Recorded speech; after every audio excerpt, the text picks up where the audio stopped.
ಮತ್ತು 2007 ಈ ಜಮೀನನ್ನು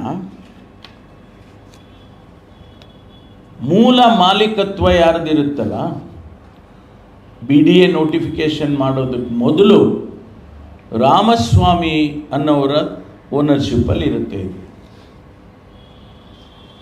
BDA ನೋಟಿಫಿಕೇಶನ್ ಮಾಡಿದ್ದು 78ರಲ್ಲಿ ಫೈನಲ್ ನೋಟಿಫಿಕೇಶನ್ ಆಗೋಯ್ತು. ಆ 78ರಿಂದ 2003 ಮತ್ತು 2007ರವರೆಗೆ ಯಾವ ಟ್ರಾನ್ಸಾಕ್ಷನ್ ಆಗಿಲ್ಲ. ಕೆಪಿಸಿಸಿ ಕಚೇರಿಯಲ್ಲಿ ಗೃಹ ಸಚಿವರಾಗಿರುವಂತಹ ಡಾಕ್ಟರ್ ಜಿ ಪರಮೇಶ್ವರ್ ಅವರು ಸುದ್ದಿಗೋಷ್ಠಿಯನ್ನ ಕರೆದಿದ್ದಾರೆ. ಮುಡಾ ಹಗರಣಕ್ಕೆ ಸಂಬಂಧಪಟ್ಟಂಗೆ ಇಲ್ಲಿ ಅವರು ಮಾತನಾಡ್ತಾ ಇರುವಂತದ್ದು. ಗೃಹ ಸಚಿವರಾಗಿರುವಂತಹ ಡಾಕ್ಟರ್ ಜಿ ಪರಮೇಶ್ವರ್ ಅವರು ಕೆಪಿಸಿಸಿ ಕಚೇರಿಯಲ್ಲಿ ಸುದ್ದಿಗೋಷ್ಠಿಯನ್ನ ಕರೆದಿದ್ದಾರೆ.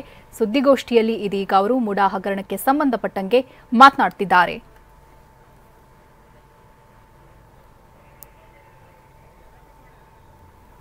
ಕೆಪಿಸಿಸಿ ಕಚೇರಿಯಲ್ಲಿ ಗೃಹ ಸಚಿವರಾಗಿರುವಂತಹ ಡಾಕ್ಟರ್ ಜಿ ಪರಮೇಶ್ವರ್ ಅವರು ಸುದ್ದಿಗೋಷ್ಠಿಯನ್ನ ಕರೆದಿದ್ದಾರೆ. ಸುದ್ದಿಗೋಷ್ಠಿಯಲ್ಲಿ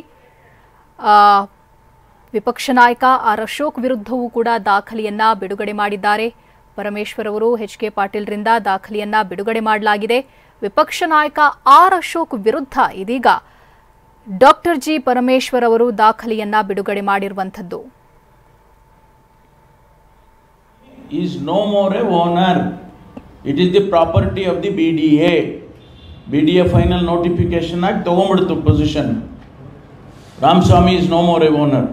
ಅವರಿಗೆ ಕಾಂಪನ್ಸೇಷನ್ ಕೊಟ್ಟಿದ್ದಾರಾ ಇಲ್ವಾ ಅದು ಬೇರೆ ವಿಚಾರ. ಆದರೆ ownership lies with the BDA. 32 ಕುಂಟೆ, ಆಲ್ಮೋಸ್ಟ್ an acre. ಪ್ರೈಮ್ ಲೊಕೇಶನ್ನಲ್ಲಿದೆ. ಇಟ್ ಕಾಸ್ಟ್ ಒಂದು ಪ್ರೆಸೆಂಟ್ ಇದರಲ್ಲಿ 106 ಕೋಟಿ ಆಗುತ್ತೆ ಅಂತ. ಈ ಜಮೀನನ್ನು 2009ರಲ್ಲಿ 16/10/2009 ಓನರ್ಶಿಪ್ ಬಂದ್ಬಿಡ್ತು. ಕ್ರಯಪತ್ರ ತಗೊಂಡು ಕ್ರಯ ಮಾಡಿಕೊಂಡ್ರು ಆರ್ ಅಶೋಕ್ ಅವರು. On the face of it ಅವರು ಓನರ್ ಅಂತ ಮಾಡಿಕೊಂಡ್ರು. ಆದರೆ ರಾಮಸ್ವಾಮಿ ಅವ್ರ ಕಡೆ 16/10/2009 ಡಿನೋಟಿಫೈ ಮಾಡಿಕೊಡಿ ಅಂತೇಳಿ ಸರ್ಕಾರಕ್ಕೆ ಅರ್ಜಿ ಕೊಡಿಸ್ತಾರೆ. 2009ರಲ್ಲಿ 16/10/2009 after gap of 2 years from the purchase. Ramaswamy is no more a owner. ಆದರೂ ಅವನು ಜಮೀನನ್ನು ಅಶೋಕ್ ಅವ್ರಿಗೆ ಮಾರಿದ್ದಾನೆ. ಇನ್ ಆ್ಯಕ್ಚುಯಲ್ ಫ್ಯಾಕ್ಟ್ ಡಿನೋಟಿಫಿಕೇಶನ್ ಮಾಡಿಸ್ಕೋಬೇಕಾಗಿದ್ದು ಅಶೋಕ್ ಅವರು ಮಾಡಿಸ್ಕೋಬೋದು. ಆದರೆ ಅಶೋಕ್ ಅವರು ಓನರ್ ಅಲ್ಲ, ರಾಮಸ್ವಾಮಿನೂ ಓನರ್ ಅಲ್ಲ. ಆದರೆ ರಾಮಸ್ವಾಮಿ ಕಡೆಯಿಂದ ಡಿನೋಟಿಫಿಕೇಷನ್ಗೆ ಅರ್ಜಿ ಕೊಡಿಸ್ತಾರೆ. ಮಾನ್ಯ ಮುಖ್ಯಮಂತ್ರಿಗಳು, ಅಂದಿನ ಮುಖ್ಯಮಂತ್ರಿಗಳು ಆ ಕಡತದ ಮೇಲೆ ಕೂಡಲೇ ಮಂಡಿಸಿ ಅಂತ ಬರೀತಾರೆ. ಕೂಡಲೇ ಕಡತದಲ್ಲಿ ಮಂಡಿಸಿ. ಸನ್ಮಾನ್ಯ ಶ್ರೀ ಯಡಿಯೂರಪ್ಪನವರು, BS ಯಡಿಯೂರಪ್ಪನವರು. ಅದಾದ ಮೇಲೆ ಕಡತ ಮಂಡಿಸ್ಬೋದು, ಮಂಡಿಸ್ತಾರೆ. 2 ತಿಂಗಳಲ್ಲಿ ಭೂ ಸ್ವಾಧೀನ ಕೈ ಬಿಟ್ಟು ಅಂದಿನ ಮುಖ್ಯಮಂತ್ರಿಗಳು ಯಡಿಯೂರಪ್ಪನವರು ಕೈ ಬಿಡ್ತಾರೆ. ಡಿನೋಟಿಫಿಕೇಶನ್ ಆಗುತ್ತೆ. ನೀವು ಸೀರೀಸ್ ಆಫ್ ಸೀಕ್ವೆನ್ಸಸ್ ತಾವು ಗಮನಿಸಬೇಕು. ಒಂದು, BDA ನೋಟಿಫೈ ಮಾಡಿಕೊಳ್ಳುತ್ತೆ, BDA ಪೊಸಿಷನ್ ತಗೊಳ್ಳುತ್ತೆ. Ramaswamy no more a owner. Ramaswamy owner ಅಲ್ದಿದ್ರೂ ಕೂಡ ಅವರಿಂದ ಅಶೋಕ್ ಅವರು ಕೊಂಡ್ಕೊಳ್ತಾರೆ.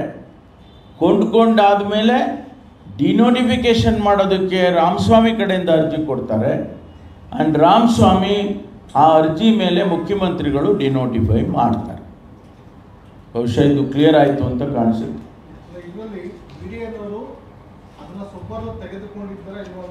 ತಗೊಂಡಿದ್ದಾರೆ. BDA ಫೈನಲ್ ನೋಟಿಫಿಕೇಶನ್ ಆಗೋಗಿದೆ. That's what I have said. 78 notification challenge ಆಗಿಲ್ಲ. ಅವರು ಪೊಸಿಷನ್ ತಗೊಂಡಿದ್ದಾರೆ. ಆನಂತರ ಈ ಮಧ್ಯೆ ಡಿನೋಟಿಫಿಕೇಶನ್ ಆದ ತಕ್ಷಣ ಪರಿಹಾರದ್ದು ಆಮೇಲೆ ಹೇಳ್ತೀನಿ, ಪರಿಹಾರದ್ದು ನಮಗೂ ಕ್ಲಾರಿಫಿಕೇಶನ್ ಇಲ್ಲ. ಆನಂತರ ನಿವೃತ್ತ ವಿಂಗ್ ಕಮಾಂಡರ್ ಒಬ್ಬರು GV ಅತ್ರಿ ಅಂತಕ್ಕಂಥವರು ಪೆಟಿಷನನ್ನು ಫೈಲ್ ಮಾಡ್ತಾರೆ. ಎಲ್ಲಿ? ಲೋಕಾಯುಕ್ತದಲ್ಲಿ. ಲೋಕಾಯುಕ್ತದಲ್ಲಿ ಹೋಗ್ತದೆ, ಆಮೇಲೆ ಕೋರ್ಟಿಗೆ ಹೋಗ್ತದೆ. ಅಲ್ಲಿ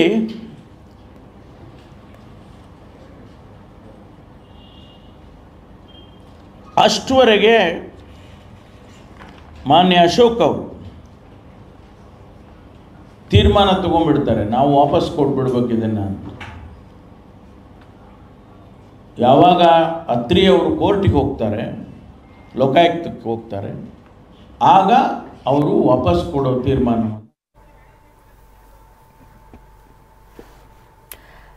ವಿಪಕ್ಷ ನಾಯಕರಾಗಿರುವಂತಹ ಆರ್ ಅಶೋಕ್ ಅವರ ಮೇಲೆ ಇದೀಗ ಆರೋಪವನ್ನ ಮಾಡಿದ್ದಾರೆ ಡಾಕ್ಟರ್ ಜಿ ಪರಮೇಶ್ವರ್ ಅವರು. 100 ಕೋಟಿ ಬೆಲೆ ಬಾಳುವ ಜಮೀನಿನ ಹಗರಣದ ಬಗ್ಗೆ ಸುದ್ದಿಗೋಷ್ಠಿಯಲ್ಲಿ ದಾಖಲೆಯನ್ನ ಬಿಡುಗಡೆ ಮಾಡಲಾಗಿದೆ. ಕೆಪಿಸಿಸಿ ಕಚೇರಿಯಲ್ಲಿ ಸಚಿವ ಡಾಕ್ಟರ್ ಜಿ ಪರಮೇಶ್ವರ್ ಸುದ್ದಿಗೋಷ್ಠಿಯನ್ನ ಕರೆದಿದ್ದಾರೆ.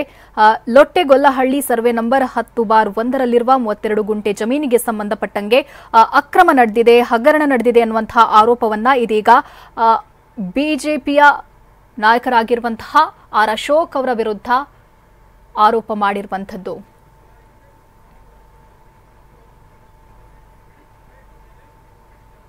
ರಾಜ್ಯದ ಹಿರಿಯ ಸಚಿವರೆಲ್ಲ ಕೂಡ ಒಟ್ಟಾಗಿ ಈಗ ಜಂಟಿ ಪತ್ರಿಕಾಗೋಷ್ಠಿಯನ್ನು ಮಾಡ್ತಾ ಇದ್ದಾರೆ. ಮೂಡಾ ಸೈಟ್ ವಿಚಾರವಾಗಿ ಮುಖ್ಯಮಂತ್ರಿ ವಿರುದ್ಧ ಅತ್ತ ವಿಪಕ್ಷಗಳು ಹರಿಯಾಯ್ತಾ ಇದ್ರೆ, ಈಗ ವಿಪಕ್ಷ ನಾಯಕನ ವಿರುದ್ಧವೇ ಕಾಂಗ್ರೆಸ್ನ ಸಚಿವರೀಗ ದಾಖಲೆ ಬಿಡುಗಡೆ ಮಾಡ್ತಾ ಇದ್ದಾರೆ. The land in possession, in question, the land in question now being secured with the BDA,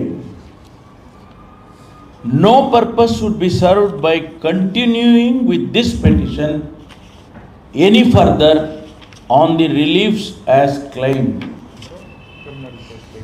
criminal ಕೇಸನ್ನು ಹಾಕಬೇಕು ಅನ್ನೋದನ್ನು ಅದು ಬೇಕಾಗಿಲ್ಲ ಅಂತ ಹೇಳ್ತಾರೆ. The gist of the line which I mentioned, I repeat, the land in question now being secured with the BDA, ವಾಪಸ್ ಕೊಟ್ಟಾಗಿದೆ. No purpose would be served by continuing with this petition any further on the relief as claimed. ಆದ್ದರಿಂದ ಇದೇನು ಮುಂದಕ್ಕೇನು ಬೇಕಾಗಿಲ್ಲ, ಯಾವ case ಹಾಕೋದು ಬೇಕಾಗಿಲ್ಲ, ಇದು settle ಆಗೋಯ್ತಲ್ಲ, ವಾಪಸ್ ಕೊಟ್ಬಿಟ್ರಲ್ಲ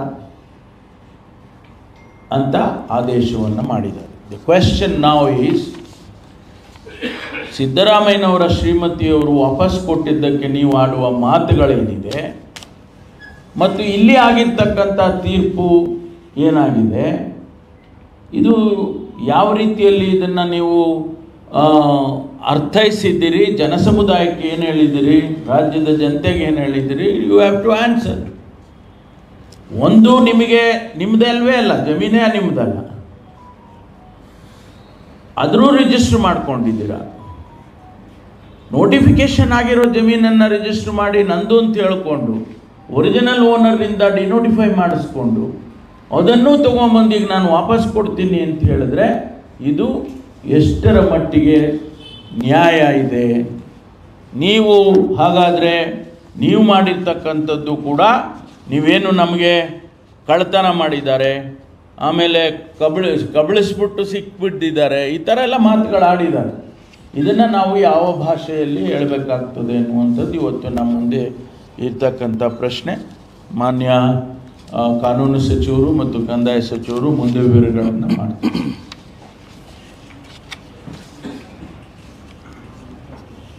ಈಗಾಗಲೇ ಮಾನ್ಯ ಗೃಹ ಸಚಿವರು ವಿವರವಾಗಿ ಬಹುತೇಕ ಅಂಶಗಳನ್ನೆಲ್ಲ ಪ್ರಸ್ತಾಪ ಮಾಡಿದ್ದಾರೆ.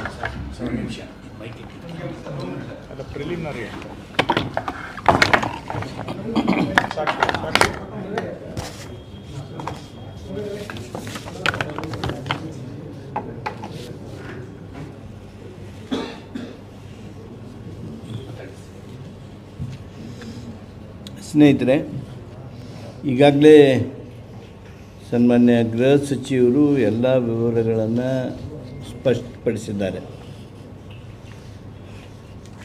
ಸನ್ಮಾನ್ಯ ವಿರೋಧ ಪಕ್ಷದ ನಾಯಕರ ಹೇಳಿಕೆಗಳು ಕಳೆದ 2 ದಿವಸದಲ್ಲಿ ನಾವು ಗಮನಿಸಿದರೆ ಆಶ್ಚರ್ಯ ಅನಿಸುತ್ತೆ. ಯಾರು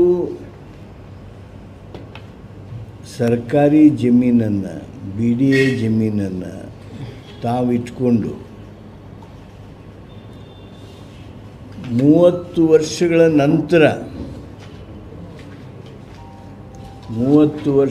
ನಂತರ ಅದನ್ನು ವಾಪಸ್ BDA ಕೊಡ್ತಾ ಇದ್ದಾರೆ ಅಂದರೆ ಅವರು ಅನುಭವ ಆಗಿದೆ. ಈಗ ಏನು ಆಗಿತ್ತು ಅದನ್ನು ಅವರು ವಾಪಸ್ ಕೊಟ್ಟರು. ಅವಾಗ ಅದೆಲ್ಲ ಸರಿಯೇ ಇತ್ತಾ?